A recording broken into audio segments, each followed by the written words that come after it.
The House at Pooh Corner. Chapter 6. In which Pooh invents a new game and Eeyore joins in.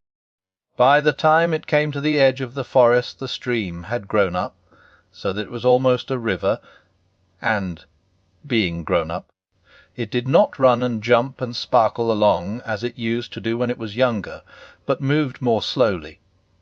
For it knew now where it was going, and it said to itself, "There is no hurry, we shall get there some day." But all the little streams higher up in the forest went this way and that, quickly, eagerly, having so much to find out before it was too late.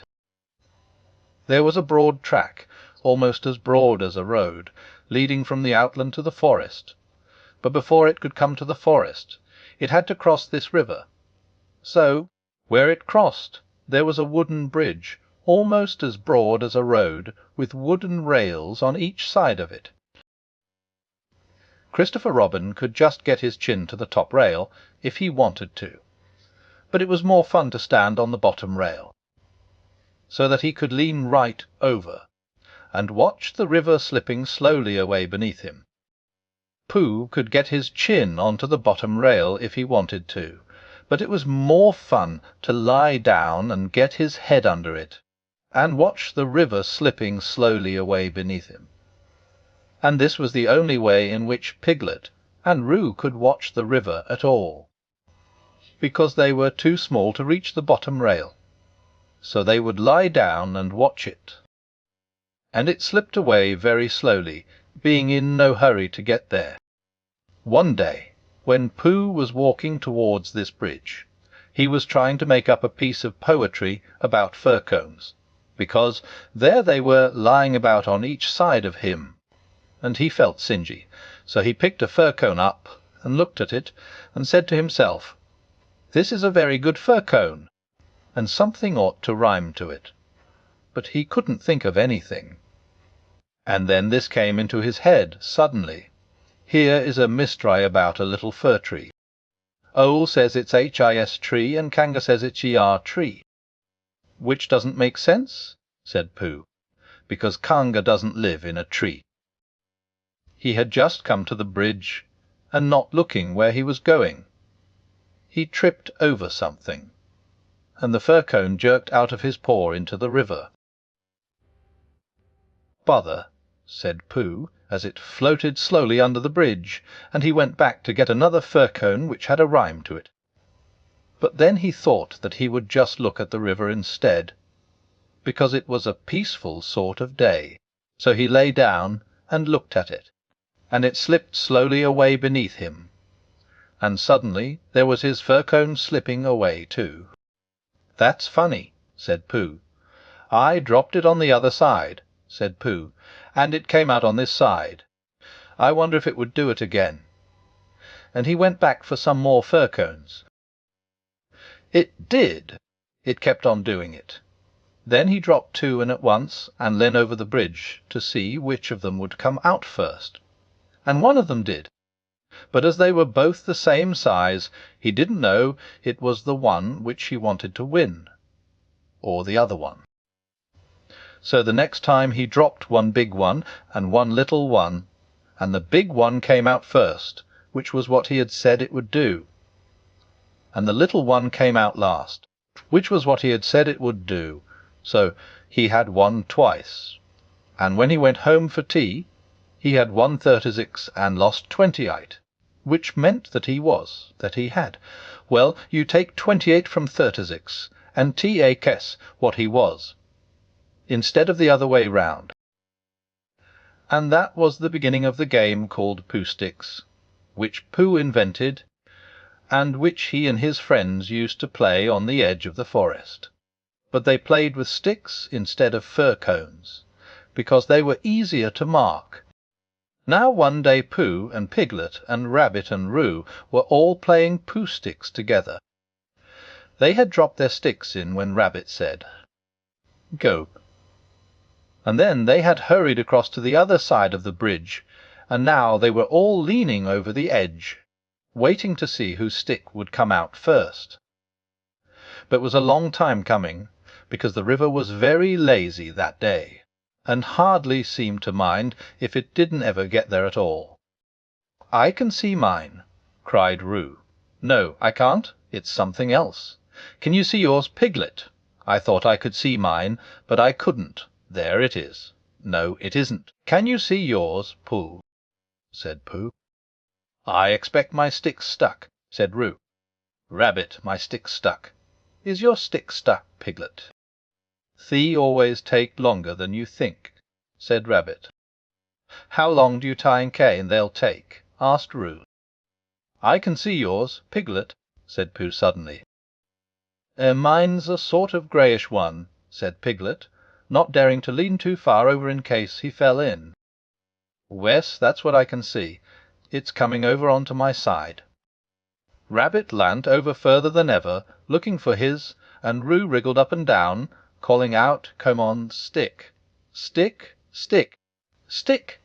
And Piglet got very excited, because his was the only one which had been seen, and that meant that he was winning. "It's coming," said Pooh. "Use you are, it's mine," squeaked Piglet excitedly. "Wes, because it's grey, a big grey one. Here it comes, a very big grey. Oh no, it isn't. It's Eeyore." And out floated Eeyore. "Eeyore!" cried everybody. Looking very calm, very dignified, with his legs in the air, came Eeyore from beneath the bridge. "It's Eeyore!" cried Roo, terribly excited. "Is that so?" said Eeyore, getting caught up by a little eddy, and turning slowly round 3 times. I wondered. "I didn't know you were playing," said Roo. "I'm not," said Eeyore. "Veer, what are you doing there?" said Rabbit. "I'll give you 3 guesses. Rabbit, digging holes in the ground. Wrong. Leaping from branch to branch of a young oak tree. Wrong. Waiting for somebody to help me out of the river. Right. Give Rabbit time, and he'll always get the answer." "But where?" said Pooh in distress. "What can we? Mean how shall we? Do you think if we—" "Wes," said Ah. "One of those would be just the thing. Thank you, Pooh." "He's going round-andy," said Roo, much impressed. "And why not?" said Eeyore coldly. "I can swim too," said Roo proudly. "Not round and round," said Eeyore. "It's much more difficult. I didn't want to come swimming at all today." He went on revolving slowly. "But if, when in, I decide to practise a slight circular movement from right to left, or perhaps I should say," he added as he got into another eddy, "from left to right, just as it happens to occur to me, it is nobody's business but my own." There was a moment's silence while everybody thought. "I've got a sort of idea," said Pooh at last, "but I don't suppose it's a very good one." "I don't suppose it is either," said Eeyore. "Go on, Pooh," said Rabbit. "Let's have it."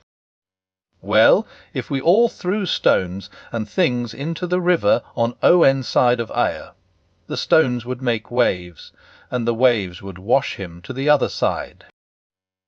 "That's a very good idea," said Rabbit, and Pooh looked happy again. "Very," said Eeyore. "One I want to be washed. Pooh, I'll let you know."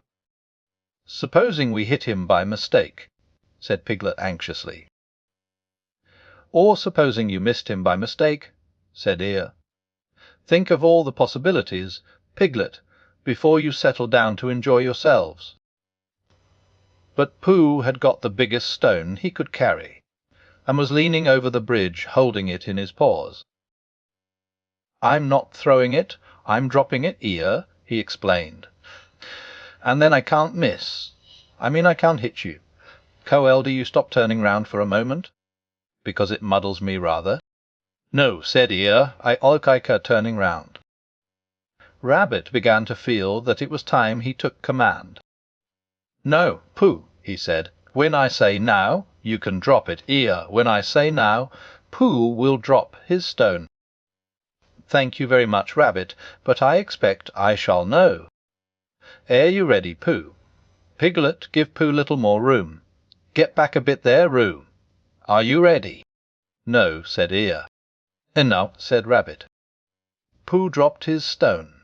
There was a loud splash, and Eeyore disappeared. It was an anxious moment for the watchers on the bridge. They looked and looked, and even the sight of Piglet's stick coming out a little in front of Rabbit's didn't cheer them up as much as you would have expected. And then, just as Pooh was beginning to think that he must have chosen the wrong stone, or the wrong river, or the wrong day for his idea, something grey showed for a moment by the river bank, and it got slowly bigger and bigger, and at last it was Eeyore coming out. With a shout they rushed off the bridge, and pushed and pulled at him, and soon he was standing among them again on dry land. "Oh, Eeyore, you are away, Bart," said Piglet, feeling him. Eeyore shook himself, and asked somebody to explain to Piglet what happened when you had been inside a river for quite a long time. "Well done, Pooh," said Rabbit kindly. "That was a good idea of ours." "What was?" asked Eeyore. "Hooshing you to the bank like that." "Hecho me," said Eeyore in surprise. "Hooshimini!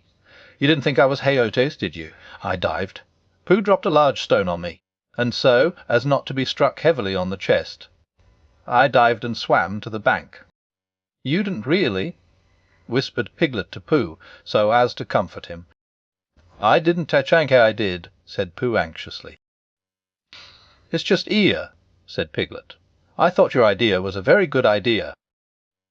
Pooh began to feel a little more comfortable, because when you are a bear of very little brain, and you think of things, you find sometimes that a thing which seemed very thingish inside you is quite different when it gets out into the open and has other people looking at it. And anyhow, Eeyore wes in the river, and now he wessens tea, so he hadn't done any harm. "How did you fall in, Eeyore?" asked Rabbit, as he dried him with Piglet's handkerchief. "I didn't," said Eeyore. "But how?" "I was bounced," said Eeyore. "Ooh," said Roo excitedly. "Did somebody push you?" "Somebody bounced me. I was just thinking by the side of the river. Thinking, if any of you know what that means, when I received a loud bounce." "Oh, Eeyore," said everybody. You sure you didn't slip?" asked Rabbit wisely. "Of course I slipped. If you're standing on the slippery bank of a river, and somebody bounces you loudly from behind, you slip. What did you think I did?" "But who did it?" asked Roo. Eeyore didn't answer. "I expect it was Tigger," said Piglet nervously. "But, Eeyore," said Pooh, "was it a joke or an accident, I mean?" I didn't stop to ask Pooh. Even at the very bottom of the river I didn't stop to say to myself, "Why's this a hurty joke? Or is it the merest accident?" I just floated to the surface and said to myself, "It's wet," if you know what I mean." "And where was Tigger?" asked Rabbit. Before Eeyore could answer, there was a loud noise behind them, and through the hedge came Tigger himself. "Hallo, everybody," said Tigger cheerfully. "Hallo, Tigger," said Roo. Rabbit became very important suddenly. "Tigger," he said solemnly, "what happened just now?" "Just when?" said Tigger a little uncomfortably. "When you bounced Eeyore into the river." "I didn't bounce him." "You bounced me," said Eeyore gruffly. "I didn't really. I had a cough, and I happened to be behind Eeyore, and I said Gar-ah, O-P-T-S-E-H-Z." "What my?" said Rabbit, helping Piglet up and dusting him. "It's all right, Piglet." "It took me by surprise," said Piglet nervously. "That's what I call bouncing," said Eeyore. "Taking people by surprise. Very unpleasant habit. I don't mind Tigger being in the forest," he went on, "because it's a large forest, and there's plenty of room to bounce in it. But I don't see why he should come into my little corner of it and bounce there. It isn't as if there was anything very wonderful about my little corner. Of course, for people who like cold, wet, Ugly bits it I as something rather special, but otherwise it's just a corner, and if anybody feels bouncy—" "I didn't bounce, I coughed," said Tigger crossly. "Oh, bouncy or coffee, it's all the same at the bottom of the river."